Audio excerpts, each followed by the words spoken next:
দ্রব্যমূল্য ব্যাপারটা হলো একটা হলো আপনার উৎপাদন আর একটা সরবরাহ। উৎপাদনটা দেশে হয়, সরবরাহ দেশে হয়, বাইরের থেকে আনতে হবে, যেখানে বাণিজ্য হিসেবে সংস্থাটা আছে। ওই রিলেটেড যেগুলো যে আছে সেগুলো যত সম্ভব সহায়ক পরিবেশ হয় বাণিজ্যে। আমরা অনেক সময় ইম্পোর্টেড ইনফ্লেশন হয়, তাই না?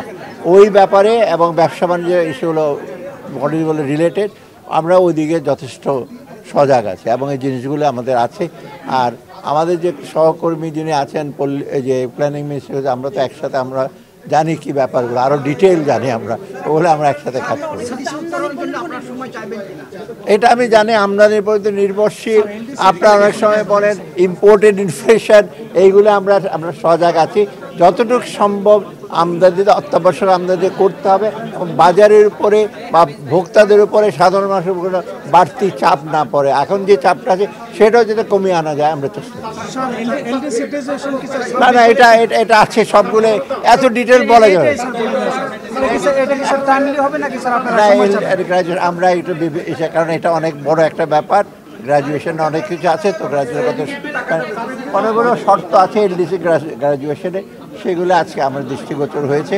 এগুলো এটা শুধু ফাইন্যান্স মিনিস্ট্রি করবে না, কমার্সও করবে না, এখানে আরও এনবিআর আছে, এনবোর্ড আছে, এগুলো করতে হবে। এগুলো আমরা ইনশাল্লাহ যত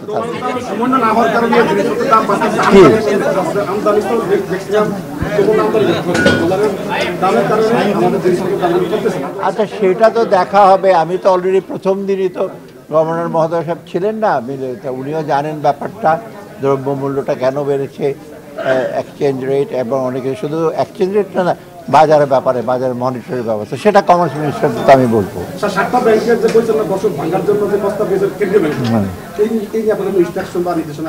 না আমি এখন আপনার পিছনে অনেক মানুষ স্যার, এরা সরকারি চাকরি করে, এরা যদি স্যার রেশন চায় বা বিভিন্ন কিছু চাচ্ছে, তাহলে স্যার সাধারণ মানুষের অবস্থা স্যার বুঝতেই পারছেন, যারা প্রাইভেট সেক্টরে আছে স্যার, সেটা কি করবেন স্যার? আমার কথা হলো, আমার জন্য সব সরকারি বেসরকারি সাধারণ সব সমান, প্রত্যেকে যেন একটা ডিসেন্ট লিভিং এবং ব্যালেন্স ফুড, এটা যেন। আমি কিন্তু সেদিন মাছ, খাদ্য, ডিমের কথা আলোচনা করেছি, খালি চাল ডাল তো হবে না।